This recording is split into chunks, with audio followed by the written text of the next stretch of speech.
Hello, everyone. We welcome you to this new episode of Advantage, where we learn how to learn newspapers, how to read newspapers, how to extract relevant points from a newspaper. So, today, this article from 25th of February is an excellent article. Excellent article in that sense that it does not have lots of beautiful points. Excellent article means that how to read newspapers, how to extract relevant points from a newspaper, and how to separate opinion from fact. कैसे किसी चीज को कोई subjective opinion अपना कोई दे रहा है, तो सब्जेक्टिविटी को ऑब्जेक्टिविटी से कैसे सेपरेट करना है, this is our goal of excellent article, excellent example how to separate subjectivity from objectivity. So this article, the RTI is not the right to deny information. Right to information के ऊपर ये article है. Let's start. So initial starting में some normal सा introduction the writer is giving. The introduction of RTI act was a move that generated great hope among citizens required rulers of the nation. ठीक है, this type of flowery statements you need not work. कि RTI का जो objective था ruler of nation बनाने का.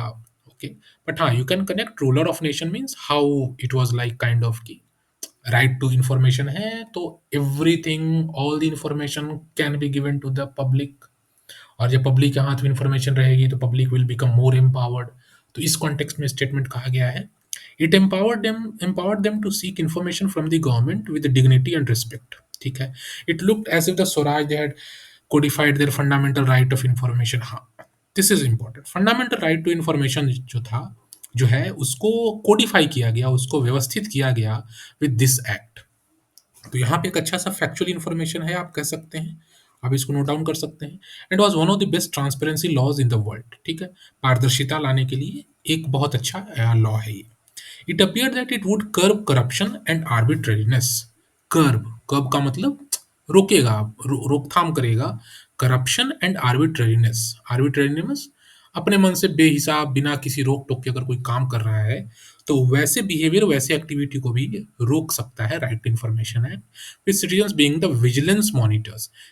RTI act के अंतर्गत क्या है, सिटीजंस बिकम विजिलेंस मॉनिटर्स. सतर्क रहते हैं citizens, and by being vigilant citizens prevent corruption and arbitrariness among government officials. But it must be conceded that it has fallen short of our expectation and the state of our democracy is not better. ठीक है, overall this is a criticism आप कह सकते हैं. Writer is in the introduction itself, writer is talking about some criticism कि भैया किस वजह से जो है ये सब दिक्कत है, ये ठीक चीज नहीं है. And it is like kind of कि दो हमने राइट टू इंफॉर्मेशन तो दे दिया, but still this right to information is kind of की not standing, not being up to the mark and not meeting its objectives. Within a few months, the government realized that this was a transfer of power from public servants to the citizens. ये important नहीं है आपके लिए paragraph.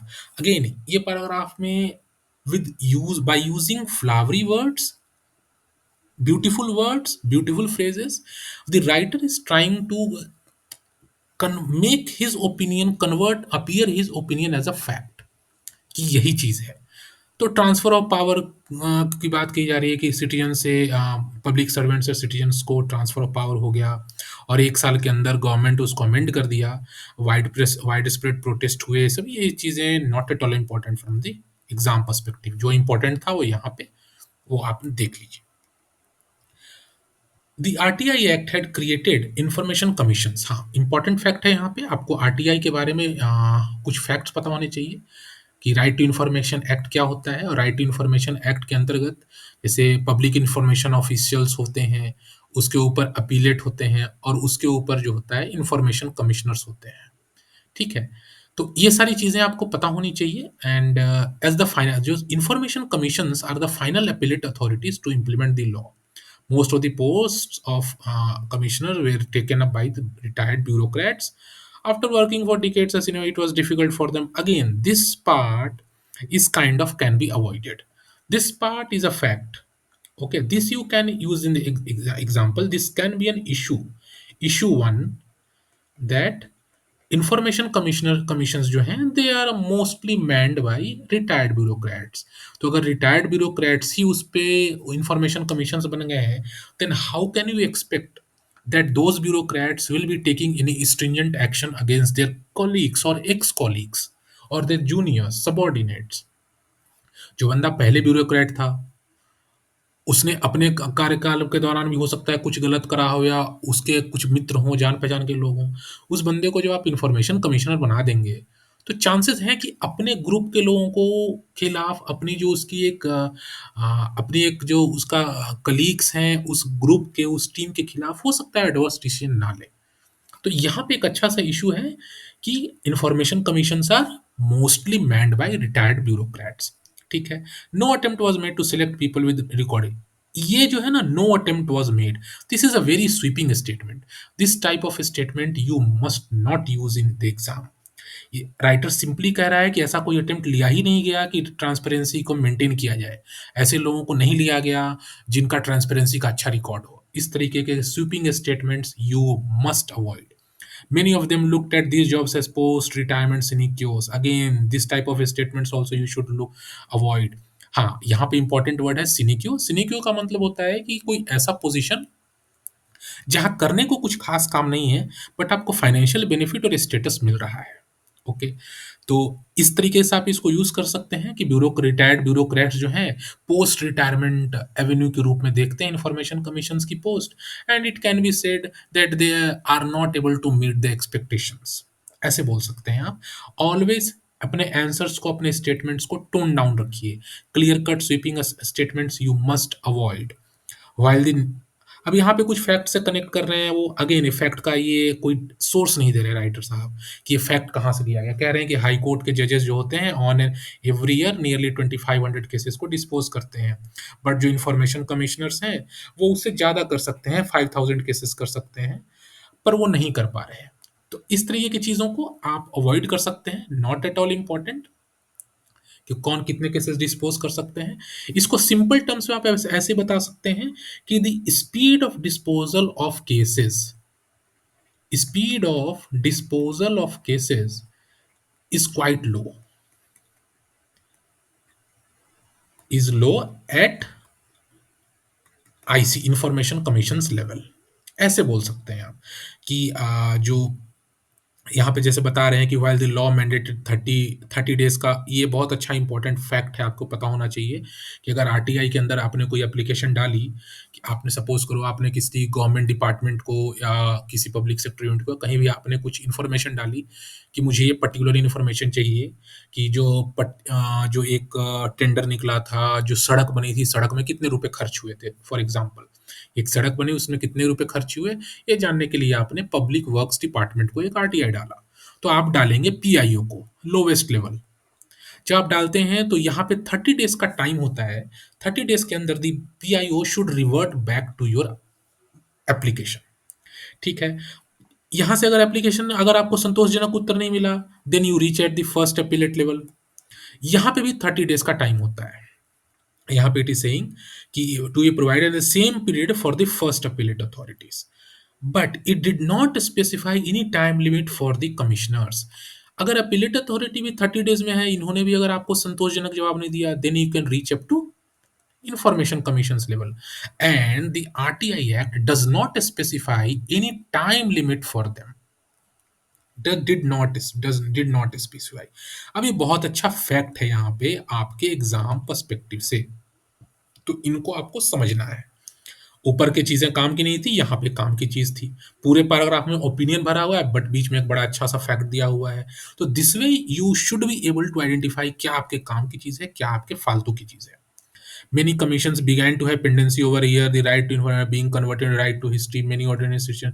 इस तरह की चीज़ों को आप अवॉइड कर सकते हैं। अगेन एक फ्लावरी स्टेटमेंट दिया हुआ है, ऐसे ही ये चीज़ें आपके काम की नहीं, इग्नोर कीजिए। Then it talks about penal provisions. Penal provisions of RTI Act were the teeth of the act, but most information are reluctant to use them. Again, क्या पीनल प्रोविजंस है आरटीआई एक्ट के, आपको ये पता होना चाहिए। ठीक है। उसके बाद यहाँ पे जो कह रहे हैं कि most information reluctant to use them, reluctant मतलब हेजिटेट कर रहे हैं, नहीं यूज कर रहे हैं पिनल प्रोविजंस को। पिनल का मतलब सजा, किस किस तरीके के सजा देने का क्या प्रावधान है आरटीआई एक्ट में। तो ये वाला अगेन स्वीपिंग स्टेटमेंट है, पिनल प्रोविजंस तो आपको पता होने चाहिए, बट मैक्सिमम जो है कमिश्नर्स वो पिनल प्रोविजन को यूज नहीं कर रहे हैं, हेजिटेट कर रहे हैं। तो इस तरीके की चीजें आपको, ये उनका अपना ओपिनियन है राइटर साहब का, you should avoid. The governments delayed appointing commissioners which only increase the backlogs. हाँ, टू सम एक्सटेंट आप ऐसा एक इसे इशू नंबर 2 बता सकते हैं कि at several time, as at several instances, the appointment of commissioners has been delayed and this has led to a backlog of cases, pendency of cases. तो ये एक वैलिड इशू यहाँ से आप निकाल सकते हैं। तो अभी आपने देखा कि इन द सेम पैराग्राफ हमने कुछ फैक्ट्स भी आइडेंटिफाई करे, एग्जाम पर्सपेक्टिव से कुछ इश्यूज भी आइडेंटिफाई करे, और कुछ अपना पर्सनल ओपिनियन और फालतू की यूजलेस से टर्म्स थे उनको अवॉइड करा। The clear message of various High Court judgments was that the exemption listed under Section 8 of the RTI Act were restrictions on a citizen's fundamental right to and had to be construed strictly in the law. बहुत अच्छा fact है। Section 8 of the RTI talks about exemptions. वैसे कौन से situations है, वैसे कौन से सिनेरियो हैं जहां पे किसी पर्टिकुलर राइट टू, किसी पर्टिकुलर एप्लीकेशन को रिजेक्ट किया जा सकता है। जैसे सपोज कीजिए कि आपने एक किसी पर्सन ने एप्लीकेशन डाल दी मिनिस्ट्री ऑफ होम अफेयर्स को कि इंटेलिजेंस ब्यूरो के कितने एजेंट्स हैं और कहाँ-कहाँ लोकेटेड हैं या उन पे कितना खर्च होता है, हमें रिपोर्ट दीजिए, हमें इसका इन्फॉर्मेशन चाहिए। अब ये ऐसी इन्फॉर्मेशन है which is directly can be a threat to national security. तो इस तरीके के एप्लीकेशंस को can be rejected under RTI act. तो what are those exemptions? Those are mentioned in section 8 of the RTI act. ये important fact है, ये exam में पूछा जा सकता है, आप ऐसे फैक्ट को याद रखेंगे। तो बहुत बार ऐसा क्या हुआ है कि हाई कोर्ट्स ने बताया है कि which these restrictions under section 8 which are kind of restrictions on citizens fundamental right had to be construed strictly as in the law। construed मतलब उसका इंटरप्रिटेशन जो है स्ट्रिक्टली होना चाहिए, बिल्कुल सीरियस तरीके से होना चाहिए। एग्जाम्पशंस को मतलब अगर दिया हुआ है कि एग्जाम्पशन है तो बिल्कुल एग्जाम्पशन मान के चलो, कोई फ्लेक्सिबिलिटी नहीं होनी चाहिए। ठीक है। Parliament intended most information to be provided and crafted the exemptions carefully. तो हाई कोर्ट ने, बहुत सारे हाई कोर्ट जजमेंट्स में ऐसा कहा गया है कि पार्लियामेंट ने जो एग्जाम्पशंस प्रोवाइड करे हैं बहुत सोच समझ के करे हैं, इसलिए उन एग्जाम्पशंस को स्ट्रिक्टली फॉलो करना है। ठीक है। The entire approach, again this is something you can avoid. ये हाई कोर्ट ने क्या कहा है, ये अगेन इनका ओपिनियन है। आप बस एग्जाम्पशंस पे फोकस कीजिए, और एग्जाम्पशंस रिलेटेड अगर आप कोई पॉइंट लिख रहे हैं तो आप उसको बैलेंस करके लिखिए कि भाई साहब exemptions are very much important, but we should also consider what is the importance of the right being inquired by a particular citizen. तो इस तरीके से आपको बैलेंस करके चीजों को लिखना है। The entire approach to a citizen's right to information changed in August this, when the Supreme Court of India held in this case, Aditya Bandyopadhyay case. To some extent it can be important. अब ये देख लेते हैं इस case में क्या हुआ था। तो आदित्य बंदोपाध्याय केस में 2011 का केस है, इसमें सुप्रीम कोर्ट ने कहा कि some high courts have held that section 8 of RTI is in the nature of exception to section 3 which empowers citizen which is derivative fundament freedom of speech, and that therefore section 8 should be considered strictly, literally and narrowly. This may not be correct approach। Supreme court ने कहा कि high court का ये कहना कि exemptions को बिल्कुल strictly follow करो may not be a correct approach. Again it is saying may not. तो सुप्रीम कोर्ट ने ये नहीं कहा कि it is totally wrong. Supreme court ने बस कहा कि हो सकता है कि करेक्ट अप्रोच ना हो कि सारे एग्जेम्पशंस को हम स्ट्रिक्टली फॉलो करें। Other than this, very important point over here is section 3। तो हमने दो सेक्शन देखे, एक सेक्शन देखा 8 विच टॉक्स अबाउट एग्जेम्पशंस, एक सेक्शन देखा हमने section 3। Section 3 talks about right to information, it defines what is right to information. ठीक है। एंड इट सेज कि right to information is a derivative of freedom of speech, मतलब freedom of speech से निकला हुआ है। तो again this is also a very important fact, आपको यूपीएससी एग्जाम में प्रीलिम से पूछ सकता है कि which of the following is directly associated with right to information, और नीचे आपको 4 फ्रीडम दे देगा, freedom of speech, right to life, freedom of expression. तो अब उसमें से आपको चुनना पड़ेगा। तो यहाँ पे बहुत अच्छा फैक्ट है, आप आरटीआई का connection freedom of speech, right to life से अच्छे से एस्टैब्लिश कर लीजिए, इनको अच्छे से समझ लीजिए। इन पैराग्राफ अगेन, किस पैराग्राफ में क्या कहा सुप्रीम कोर्ट ने, ये सब पैराग्राफ आपको याद करने की जरूरत नहीं है। बट यहाँ पे मैंने कुछ डार्क कलर से आइडेंटि हाईलाइट करा हुआ है। ये बहुत अच्छा यहाँ पे एग्जांपल है, ये कैसे अपने ओपिनियन को राइटर साहब जो हैं एक फैक्ट की तरीके प्रेजेंट करने की कोशिश करेंगे। It made a comment without any evidence. वो कह रहे हैं कि सुप्रीम कोर्ट ने पैराग्राफ में एक कमेंट दे दिया विदाउट एनी एविडेंस, बिना किसी एविडेंस के दे दिया। ऐसे स्ट्रॉन्ग स्टेटमेंट्स को आपको एग्जामिनेशन आंसर में अवॉइड करना है। Indiscriminate and impractical demands or directions under RTI Act for disclosure of all information would be counterproductive, as it will adversely affect the efficiency of administration, getting bogged down with the non-productive work of collecting and furnishing information. तो यहाँ पे overall कहा जा रहा है कि अगर indiscriminate और इम्प्रैक्टिकल डिमांड और डायरेक्शन ऑफ आरटीआई डिस्क्लोजर के लिए अगर होता है और उस चीज को अगर हम अलाउ करेंगे, तो it will be counter productive और ये एडवर्सली अफेक्ट करेगा, नुकसान पहुंचाएगा एडमिनिस्ट्रेशन की एफिशिएंसी को। और उससे जो है executive getting bogged down, bog down एक बहुत अच्छा फ्रेज है, बॉग डाउन मीन्स डूबने लगेगा with non productive work of collecting and furnishing information.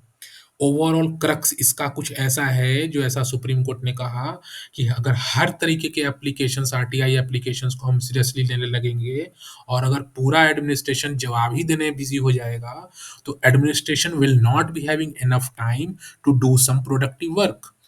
Suppose there are 10 people and everybody, one person is applying to know the how much amount was spent on tender, how much amount was spent on advertisement।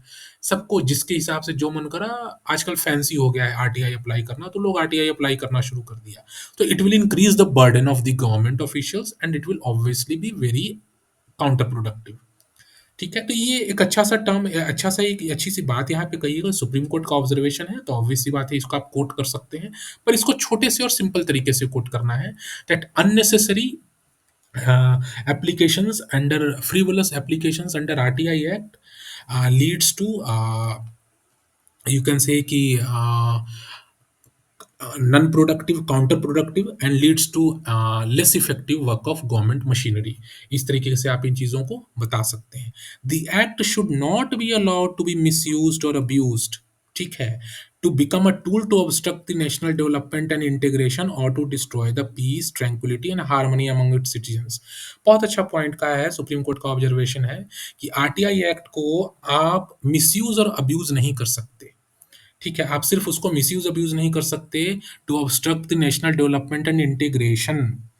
ठीक है, not to और to destroy peace, tranquillity और harmony among citizen. आप ऐसे ही कोई अनाप शनाप कोई सा भी इंफॉर्मेशन नहीं निकाल सकते जिससे पीस और ट्रैंक्विलिटी इंपैक्ट होगी सिटीजन्स की। Nor should it be converted into a tool of operation और intimidation of honest officials striving to do their duty. Nor should it be converted into a tool of oppression or intimidation of honest officials striving to their duty। बहुत अच्छी बात यहाँ पे कही है कि RTI act का ये भी यूज नहीं होना चाहिए, किसी ईमानदार ऑफिशियल को डराने धमकाने के रूप में भी यूज नहीं होना चाहिए कि आप इंफॉर्मेशन दे रहे हो, इस इंफॉर्मेशन को आपके खिलाफ हम यूज कर लेंगे। तो इस तरीके की चीजें आपको ध्यान में रखनी है। आप इनको एग्जाम में यूज कर सकते हैं, बट संभल के, अपने टोन डाउन करके, अपने स्टेटमेंट को बैलेंस करके। This justified treating RTI as an undesirable activity and labeling RTI users as outcasts। It justified not giving information or tax on RTI users। बहुत सॉलिड स्वीपिंग स्टेटमेंट है। अब ये supreme court का observation तो बहुत valid है कि भैया आरटीआई का मिसयूज नहीं होना चाहिए। आरटीआई, अगर आपको अधिकार मिल गया, इसका मतलब ये थोड़ी कि उस अधिकार का मिसयूज करना शुरू कर दोगे और जब चाहोगे जिसके खिलाफ आप लेना शुरू कर दोगे, यूजलेस एप्लीकेशन डालना शुरू कर दोगे। वैलिड ऑब्जर्वेशन है सुप्रीम कोर्ट का। बट राइटर साहब कह रहे हैं कि सुप्रीम कोर्ट के इस जजमेंट देने की वजह से आरटीआई यूजर्स को आउटकास्ट माना जाता है। आरटीआई यूजर्स को अच्छे नजरों से नहीं देखा जाता है, और जितने भी आरटीआई के अंदर एप्लीकेशन सारे अनडिजायरेबल हैं, उसको कहा जाता है कि बेकार है, फालतू है। This is not reality. RTI is still a very important and relevant act, और इसका आज ही बहुत अच्छे से यूज लोग कर रहे हैं। उसको उससे इंपॉर्टेंट इंफॉर्मेशन निकाली जा रही है। तो इस तरीके के स्वीपिंग स्टेटमेंट्स आपको अवॉइड करने चाहिए। The subject of personal information. तो एक और केस की बात करेंगे यहाँ पे, Girish Ramchandra case of October 2012।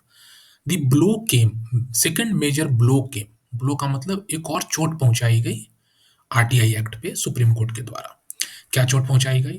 तो एक आरटीआई एप्लीकेंट थे, पूरा थोड़ा सा बैकग्राउंड दिया हुआ है उस केस का, उतना नहीं जाना है आपको उस बैकग्राउंड में, कि उन्होंने कॉपीज डिमांड करी, शो कॉज नोटिस डिमांड करा, पनिशमेंट डिमांड करा, जो कि एक पब्लिक सर्वेंट थे।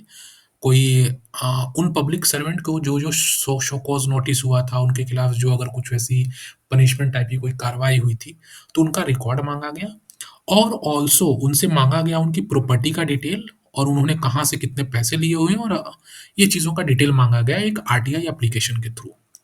ठीक है, ये सारी जो चीज़ें थी, दीज वेर डिनाइड, उनका आरटीआई एप्लीकेशन रिजेक्ट कर दिया गया अंडर अगेन सेक्शन 8।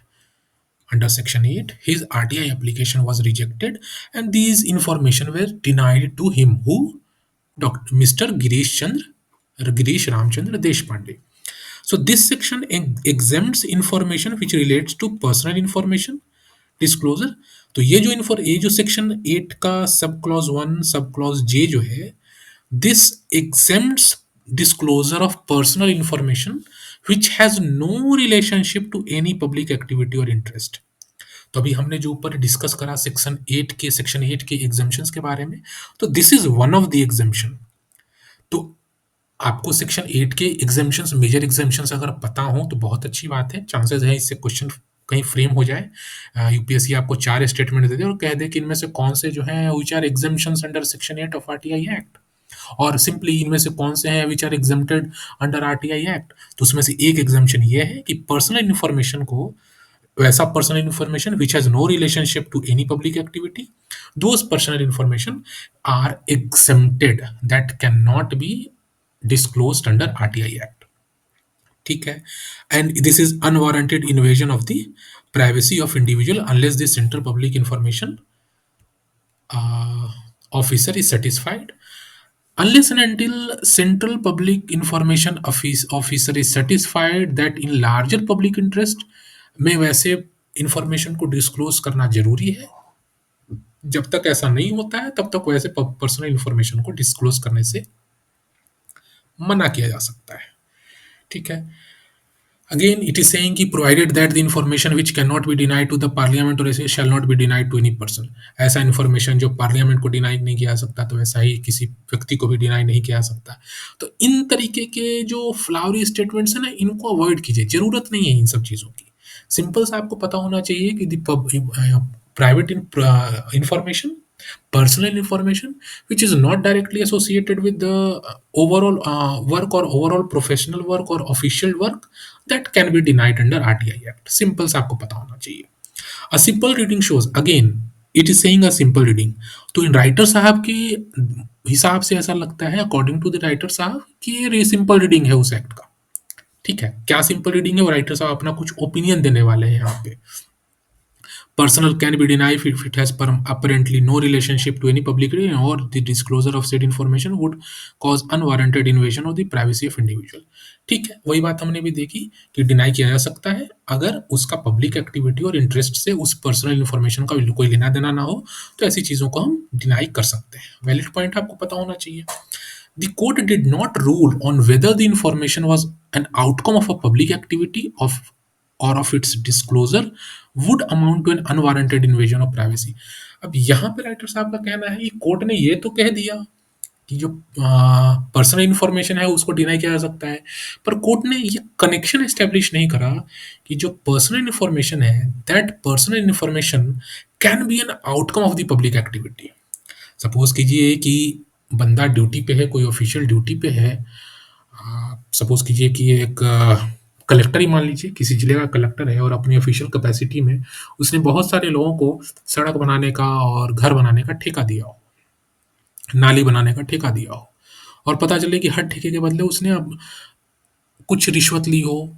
ठीक है, अब उस रिश्वत से तो उसका पर्सनल गेन हुआ, तो इस केस में क्या हुआ कि public activity is related to personal information. तो कोर्ट ने ये क्लियर कट नहीं बताया कि ऐसा अगर कोई कनेक्शन एस्टेब्लिश होता है तो उस केस में इन्वेजन ऑफ प्राइवेसी नहीं है. It denied the information of reading only the first 7 words. अब ये सिंपल सिंपल ये सीधा सीधा कोर्ट पे कह रहे हैं कि भैया को कोर्ट को ऑर्डर देना नहीं आया.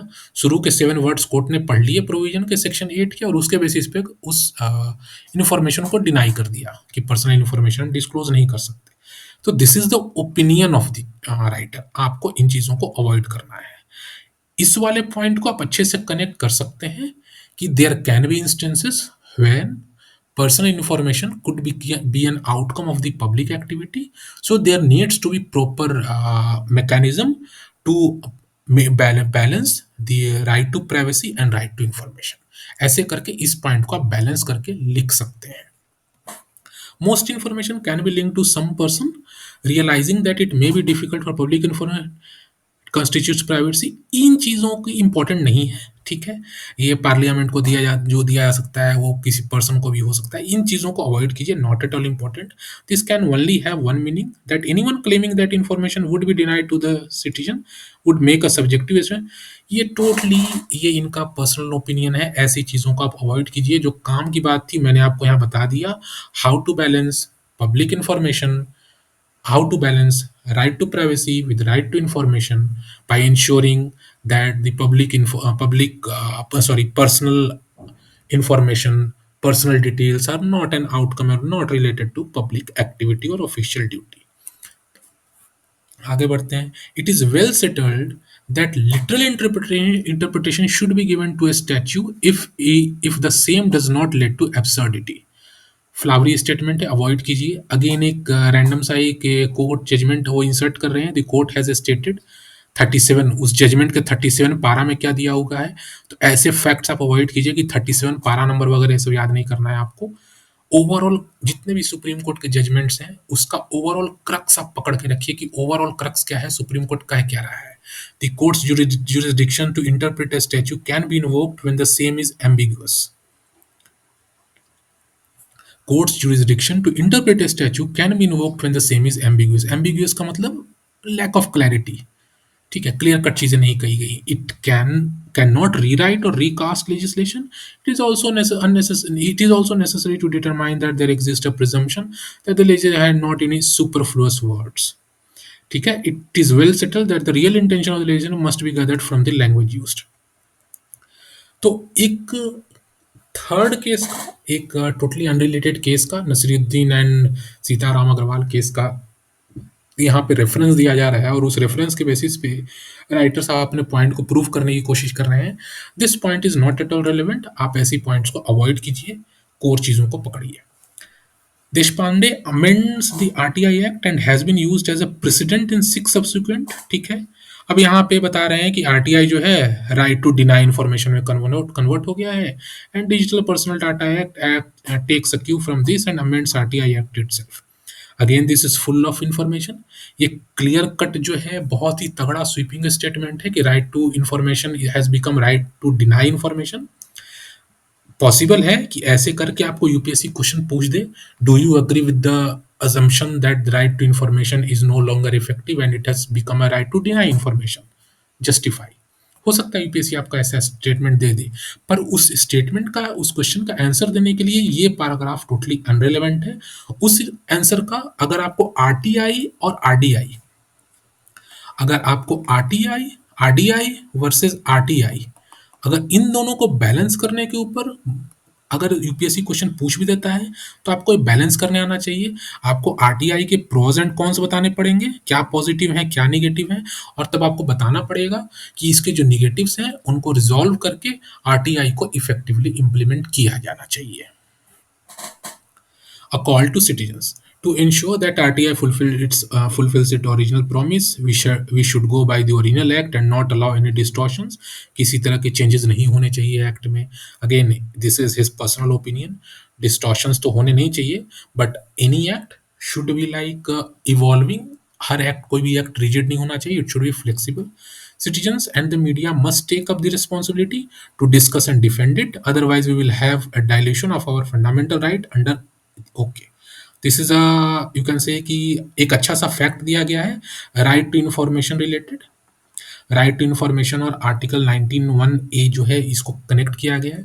बस इतना ही इंपॉर्टेंट है, बाकी इन चीज़ों को आप इग्नोर कीजिए, नॉट एट ऑल इम्पोर्टेंट। बस आपको बैलेंस करने आना चाहिए राइट टू डिनाई इन्फॉर्मेशन और राइट टू इन्फॉर्मेशन, और उसके क्या इश्यूज हैं, किस किस बेसिस में एग्जेम्पशंस मिले हैं, ये चीज़ें आपको पता होनी चाहिए। तो ओवरऑल ये था क्रक्स आर्टिकल का, जिसमें हमें कुछ इश्यूज मिले कि what are those issues related to which are leading to poor implementation of right to information act. एक दो जजमेंट है मिले इसमें जो कि राइट टू इन्फॉर्मेशन एक्ट से रिलेटेड थे। एंड एक अच्छा सा छोटा सा एक आप कह सकते हो कॉन्सेप्ट आया कि right to information is becoming ineffective and it is leading to right to deny information. इस तरह ये कुछ बेसिक सी summary I will be giving over here for your ready reference.